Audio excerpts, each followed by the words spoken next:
students, this is Adya. Welcome back to the channel.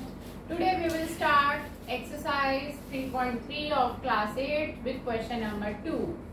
Question number 2 geometry का ही है, parallelogram से related है और साथ ही साथ हमें पैरेललोग्राम की सभी प्रॉपर्टीज भी याद होनी चाहिए, तभी इस क्वेश्चन को करना इजी रहेगा। तो आइए स्टार्ट करते हैं। क्वेश्चन मैं रीड कर रही हूँ, please listen carefully. Consider the following parallelograms. नीचे 5 पैरेललोग्राम्स बने हैं, यानी कि 5 पार्ट्स हैं। पांचों के पांचों पार्ट्स में ही आपको पैरेललोग्राम्स देखने को मिल रहे हैं। Find the values of unknowns x, y, z। आपको यहाँ पर जहां पर भी x, y, z दिखाई दे, आपको उनकी वैल्यूज फाइंड आउट करनी है। तो आइए स्टार्ट करते हैं हम इसके फर्स्ट पार्ट से। ये है हमारी एक्सरसाइज 3.3 8 क्लास की क्वेश्चन नंबर 2 और इसका हम फर्स्ट पार्ट करने जा रहे हैं। जैसे कि मैंने आपको बताया था कि ज्योमेट्री का क्वेश्चन स्टार्ट करते वक्त उसकी फिगर बनानी जरूरी होती है, तो हम जल्दी से फिगर बना लेते हैं। फिगर बनाने में आपको ज़्यादा टाइम नहीं लेना है और फिगर पेंसिल से ही बनानी है। इन छोटी छोटी बातों को आपने ध्यान में रखना है ताकि आपके कहीं पे भी नंबर कट ना पाए। और लेबलिंग भी हमने कर दी है, लेबलिंग करनी भी जरूरी है। अब आप क्या देखते हैं इस फिगर में, ABCD इज अ पैरेललोग्राम और इस फिगर में आपको क्या देखने को मिलता है कि एक एंगल गिवन है 100 डिग्री का, यानी कि एंगल B, और x, y, z आपको फाइंड आउट करने हैं। तो आप गिवन में चाहें तो ये कैटेगरी डाल सकते हैं, हेडिंग डाल सकते हैं गिवन। इसके फर्स्ट पार्ट में आप लिख सकते हैं ABCD is a parallelogram. Question में दे रखा है पैरेललोग्राम का ये सिंबल होता है। एंगल B आपको 100 डिग्री का दिया हुआ है, ये भी आपको बात पता है। टू फाइंड आपको क्या क्या पता लगाना है, ये अगली हेडिंग दे दी है हमने, x, y, z। सॉल्यूशन पर नजर डालेंगे कि कैसे हमें करना है। बिना प्रॉपर्टीज के ये क्वेश्चन करना असंभव है। प्रॉपर्टीज याद होनी बहुत जरूरी है। आपको अगर याद हो तो मैंने आपको बताया था कि पैरेललोग्राम के ऑपोजिट एंगल्स इक्वल होते हैं। तो अगर ये 100 है तो y भी 100 होगा। तो सीधा सीधा पहली वैल्यू हमारे को मिल चुकी, y is equal to 100। Reason इसका देना बहुत जरूरी है। रीजन देंगे as opposite angles of a parallelogram are equal. Right, यहाँ पर हमें मिल गया है y 100 है। अब आप ध्यान से देखिए, मैंने आपको एक प्रॉपर्टी और बताई थी कि अगर एडजेसेंट एंगल्स हो, जिनको हम को इंटीरियर एंगल्स भी कह सकते हैं, तो उनका सम 180 होता है अगर क्वाड्रिलेटरल पैरेललोग्राम है। तो फिलहाल ये एक पैरेललोग्राम है और एडजेसेंट एंगल्स का सम 180 होता है, यानी कि Z और 100 इनका सम 180 होगा। आप लिख सकते हैं angle A plus angle B is equal to 180। आप चाहें तो यहाँ पे लिख सकते हैं पेयर ऑफ को इंटीरियर एंगल, और चाहें तो आप लिख सकते हैं adjacent angles, pair of adjacent angles of a parallelogram is 180। ये 180 के होते हैं। एंगल A की वैल्यू हमें निकालनी है जिसको Z लिखा गया है, और एंगल B हमारा 100 है और यहाँ से हम Z निकाल लेंगे, प्लस 100 उधर जाएगा तो माइनस 100 हो जाएगा और Z आ गया है हमारे पास 80। इसको भी हमने बॉक्स पर आके हाईलाइट कर दिया कि हमें दो वैल्यूज मिल चुकी हैं। अगर Z 80 आया है तो X भी 80 होगा, क्योंकि ये भी आपस में ऑपोजिट एंगल है। तो आप लिखेंगे X is equal to Z। Reason देंगे opposite angles of a parallelogram are equal. ये रीजन लिखने बहुत जरूरी है और x उतना ही होगा जितना z आया है। इसको आप फर्स्ट इक्वेशन इसको दे दीजिए, इसको सेकंड इक्वेशन दे दीजिए और x is equal to z को रिप्लेस कर दीजिए 80 से फ्रॉम 2, और ये आपकी थर्ड आ गई है इक्वेशन। और ये आप लिख सकते हैं आपने जो वैल्यू डाली है उस सेकंड इक्वेशन को देखकर डाली है। ठीक, अब आप यहाँ लिख सकते हैं फ्रॉम 1 to एंड 3, तीनों को देखकर वी गेट, हमें क्या मिला, x 80, y हमारा मिला 100 और z हमें मिला 80। ये तीनों वैल्यूज हमने निकाल ली जो कि क्वेश्चन में डिमांड करी गई थी। तो 3 इक्वेशन दे दी थी हमने, तीनों से हमें x मिला हमें 80, y हमें मिला 100 और z मिला हमें 80। ये क्वेश्चन हो गया यहीं पे कंप्लीट। हम इसका सेकंड पार्ट करते हैं। सेकंड पार्ट भी एक पैरेललोग्राम है और उसमें भी हमें इन अननोन वैल्यूज को निकालना है, यानी कि एक्स वाई जेड की फॉर्म में दिया होगा। और जो सेकंड पार्ट मैं आपको कराऊंगी सिमिलरली फोर्थ पार्ट भी वैसा ही है।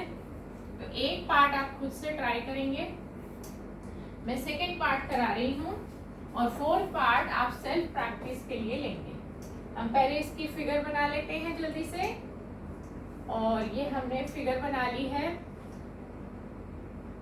हमारे को ये z निकालना है, ये y है, ये x है और ये 50 है। यानी कि हम सबसे पहले लिख लेते हैं, हम इसकी नेमिंग कर देते हैं। क्वेश्चन में इसकी नेमिंग करी नहीं हुई, A B C D, ठीक है। हम यहाँ लिख देते हैं ABCD is a parallelogram. ABCD एक पैरेललोग्राम है, ठीक। एंगल D हमें दिया हुआ है 50 डिग्री, ये भी क्वेश्चन में मौजूद है। टू फाइंड, क्या क्या निकालना है, हमने हेडिंग दे दी है x, y और z। अब ध्यान देंगे इसके सॉल्यूशन पर। देखिए सबसे पहले यहाँ पर हम क्या करते हैं, एक और एंगल मार्क कर लेते हैं इस तरह से। इसको हम एंगल A नाम दे देते हैं, दिया नहीं हुआ था। आप देखिए A और 50 ये आपस में इक्वल होंगे क्योंकि पैरेललोग्राम है, पैरेललोग्राम के ऑपोजिट एंगल इक्वल होते हैं। तो हमने लिख लिया A इज इक्वल टू 50। इसको फर्स्ट इक्वेशन भी दे दीजिए और रीजन लिख दीजिए, opposite angles of a parallelogram are equal, ठीक।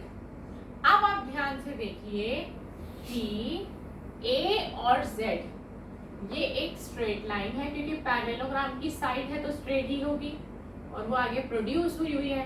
तो A और Z दोनों एडजेसेंट एंगल है एक स्ट्रेट लाइन के ऊपर, तो इनका सम 180 होगा। आप चाहे तो इनका रीजन स्ट्रेट एंगल भी दे सकते हैं और चाहे तो लीनियर पेयर भी दे सकते हैं। A प्लस Z इनका सम होगा 180 और आप लिख सकते हैं लीनियर पेयर एक्सियोम। इसका रीजन ये है कि ये लीनियर पेयर बना रहे हैं, ठीक। आप A की वैल्यू 50 रिप्लेस कर दीजिए। अभी जस्ट आपने ऊपर A की वैल्यू 50 निकाली है, आप A को हटाकर उसकी जगह 50 लिख दीजिए। ये आपने लिख दिया है और 50 उधर जाकर आपका माइनस हो जाएगा इस तरह से जैसे मैंने लिखा है और z आ जाएगा आपका 130। तो इसको हमने हाईलाइट कर दिया है कि ये हमने वैल्यू निकाल ली है और इसको आप सेकंड इक्वेशन दे दीजिए, राइट। अब आप ध्यान से देखिए 50 और x ये दोनों एडजेसेंट एंगल है, A की साइड पर पड़ रहे हैं दोनों। AD साइड है पैरेललोग्राम की, A पे भी एंगल बन रहा है और D पे भी, तो ये दोनों एडजेसेंट है और इनका सम 180 रहेगा। तो आप लिखेंगे angle A plus angle D is equal to 180। आप चाहें तो इसको पेयर ऑफ को इंटीरियर एंगल भी कह सकते हैं। तो मैं अब यहाँ पर को इंटीरियर एंगल यूज कर रही हूँ। पिछले क्वेश्चन में मैंने लिखा था sum of pair of adjacent angle is 180 और अब मैंने यहाँ पे लिखा है पेयर ऑफ को इंटीरियर एंगल्स आर सप्लीमेंट्री। तो आप चाहे तो ये वाला रीजन भी दे सकते हैं और चाहे तो दूसरा भी दे सकते हैं, मर्जी आपकी है, ठीक है। D हमें मालूम है कि हमारा 50 डिग्री है, क्वेश्चन में दिया हुआ है। तो आप D को रिप्लेस कर दीजिए 50 से, तो ये प्लस 50 उधर जाकर क्या होगा माइनस 50 होगा और एंगल A हमारा आ गया 130, ठीक है। एंगल A 130 आने का मतलब X 130 आ गया क्योंकि एंगल A हमारा X था। इसको बॉक्स बना के हाईलाइट कर दीजिए। X भी आ गया है, Z भी आ गया, अब रह गया है Y। देखिए y और x ये दोनों ऑपोजिट एंगल्स हैं, ये इक्वल होंगे क्योंकि पैरेललोग्राम के ऑपोजिट एंगल्स इक्वल होते हैं। तो हम लिखेंगे y is equal to x और रीजन देंगे opposite angles of a parallelogram are equal, right. तो y उतना ही होगा जितना x है, यानी कि 130। और ये आपने इसको फोर्थ इक्वेशन दी और ये कहां से लिया? From third, from second, third and fourth. तीन इक्वेशन आप ऑब्जर्व करिए, आपको x y z तीनों मिल गए। यहां से वी गेट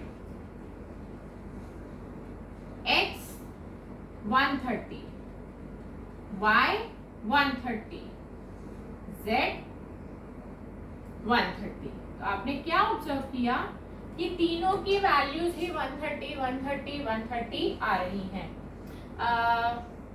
हमारा x आ गया 130 और x और y हमारे इक्वल होंगे 130, 130 और z भी 130 आ रहा है। तो बाय चांस की बात है कि इस क्वेश्चन में x, y, z सभी की वैल्यू सिमिलर आ रही है। आपको कंफ्यूज नहीं होना कि सिमिलर कैसे आ गई, क्योंकि z हमारा एक्सटीरियर एंगल था, इसीलिए सिमिलर हो रही है वैल्यूज। तो कंफ्यूज नहीं होना, क्वेश्चन को काटना नहीं। इस क्वेश्चन में तीनों की वैल्यू सेम आई है। तो आज की क्लास में हमने दो पार्ट्स क्लियर कर लिए हैं और हमने सीखा है कि पैरेललोग्राम की प्रॉपर्टीज को कैसे अप्लाई किया जाता है। अगर आप इसी से जुड़े हुए किसी क्वेश्चन की प्रैक्टिस करना चाहते हैं तो आप इसका फोर्थ पार्ट ले सकते हैं, और जो रह गए हैं इसके थर्ड और फिफ्थ पार्ट वो नेक्स्ट क्लास में आपके साथ जरूर शेयर किए जाएंगे। और आप अपना बहुत अच्छे से ख्याल रखिए, मैथ्स की प्रैक्टिस करते रहिए। Goodbye friends.